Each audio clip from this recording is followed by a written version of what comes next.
sklapanje sporazuma sa MMF-om dodatna garancija da će kurs biti stabilan ove godine i Vlada Republike Srbije će, ukoliko to bude potrebno, veoma brzo i proširiti saradnju sa Međunarodnim monetarnim fondom, tako da naša zemlja dobije i dodatnu podršku za devizne rezerve i da svima bude jasno da Srbija raspolaže sa dovoljnim kapacitetom da tokom cele 2009. godine održi jedan stabilni kurs koji je nužan svima, a po najviše našim najvažnijim izvoznicima.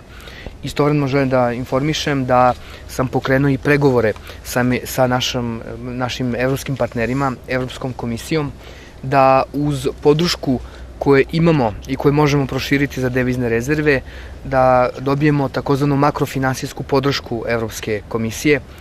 Početne cifre su 400 miliona evra. To je novac koji, za razliku od novca MMF-a, može da se upotrebi i za potrebe budžeta, to jest da ukoliko naši poreski prihodi ili prihodi od privatizacije budu nešto niži od predviđanja, da to ne bude razlog da se bilo koji program iz budžeta revidira.